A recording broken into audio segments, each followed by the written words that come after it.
Hola clase. Today vamos a aprender el subjuntivo with verbos de emoción, the subjunctive with verbs of emotion. This is technically Estructura 4.1. If you have your textbooks, it may be helpful for you to consult them as a resource.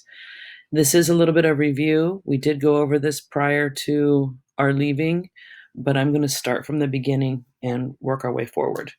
So here it goes.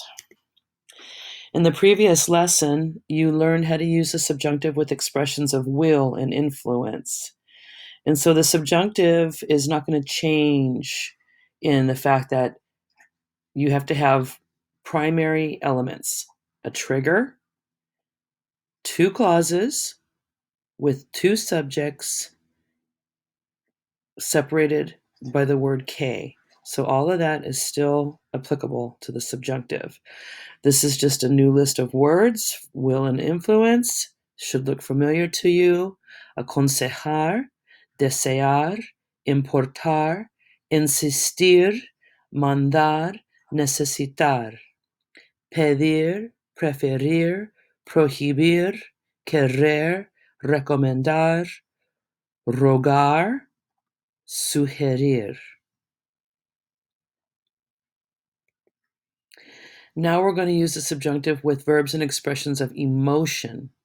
And a lot of, will and influence is emotion, but these words actually have more of a personal feeling.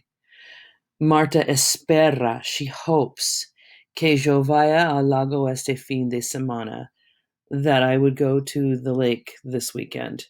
Again, you see the two clauses separated by the word que, and also you will note that there are two subjects, Marta and yo. So she's imposing her will upon me. However, it's more of an emotional will. When the verb in the main clause of a sentence expresses an emotion or feeling such as hope, fear, joy, pity, surprise, etc., the subjunctive is required in the subordinate clause. Okay, I'm just going over this and over this and over this, hoping that you can get it in the next 3 to 4 weeks. Nos alegremos de que te gusten las flores. So we're happy about this, okay? That's an emotion. Siento que tú no puedas venir mañana. I'm sorry that you can't come. So we have, lots of emotions. We have happiness. We have sorrow. We have fear. Temo que Ana no pueda ir mañana con nosotros. It's not, this isn't like, oh my gosh, I'm afraid I'm going to die. But, we're afraid that Anna won't be able to come with us mañana. Le sorprende que Juan sea tan joven. Surprise. Surprise is also an emotion. And you can be thinking right now, in your head about all the other words that we use in English that relay a sense of emotion. Remember that one of the hardest things about this tense is that we simply do not have it in English. We fail to relay that will, influence, desire, fear, pity, surprise, hope onto someone else. Esperamos que ustedes se diviertan mucho en la excursión. Es triste que tengamos un problema grave de contaminación en la Ciudad de México. Okay, remember in this chapter, we are also talking about the environment. And so with a lot of us right now being Earth Day, we are paying attention to the environment. And one of the positive effects of being quarantined is that the environment is actually bouncing back and healing itself. So here are some more verbs and expressions of emotion. You need to learn them. They're not officially on your vocabulary list, but you know a lot of them, and you must put the rest of these in your brain for future use. Alegrarse. Alegrarse is usually reflexive because you control your happiness. Me alegro. Esperar, gustar. Remember, gustar is a different one. Me gusta, te gusta. Molestar, same as gustar. Me molesta. Te molesta. Sentir.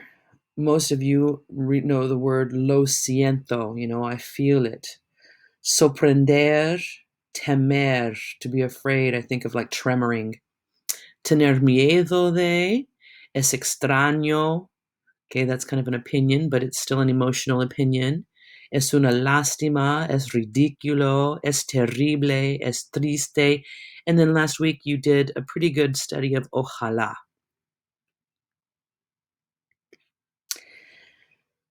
Again, if you did your Ed puzzle from last week, you learned about ojalá. Ojalá que se conserven nuestros recursos naturales. Ojalá que recojan la basura hoy. So ojalá, you can also use espera in place of ojalá, but ojalá is kind of fun to say, right? Ojalá. And you can use it all by yourself, right? For example, ¿vas a la fiesta conmigo este sábado? Ojalá que sí. The infinitive, not the subjunctive, is used after an expression of emotion when there is, bingo, no change of subject. The infinitive, remember, is the unconjugated form of the verb. Temo llegar tarde. I'm afraid I'll arrive late. So really in English, it's more like I'm afraid to arrive late. Temo que mi novio llegue tarde. I'm afraid my boyfriend will arrive late. Again, you'll notice two subjects followed by que. Okay, now you're going to complete the oraciones con las formas correctas de los verbos. Be careful, not all of these are subjunctive. Okay, we're comparing the indicative, which indicates truth, reality, versus the subjunctive, which indicates non-truth and non-reality. And why are emotions non-truth? Well, I think that you can probably answer that yourself. A lot of times we experience emotions and they're not based on reality, so therefore they're subjunctive, but not always. So as you do these exercises, pay attention to subjunctive or indicative, and also how do we conjugate these verbs? Remember, the subjunctive is conjugated a little differently. What's the rule for that? You take the yo form of the verb in the present tense and you flip the ending. So if it was an AR verb, you're going to add an E. If it was an ER or an IR verb, you're going to add an A. For example, number 1, ojalá que ellos descubran. AN, nuevas formas de energía.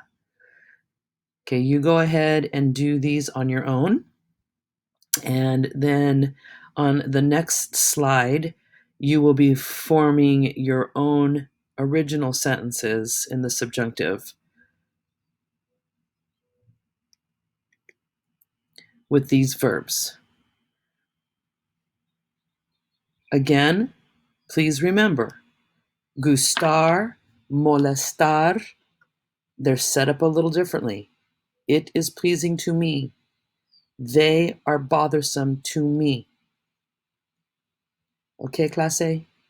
Buena suerte. I'll talk to you next week. Ciao.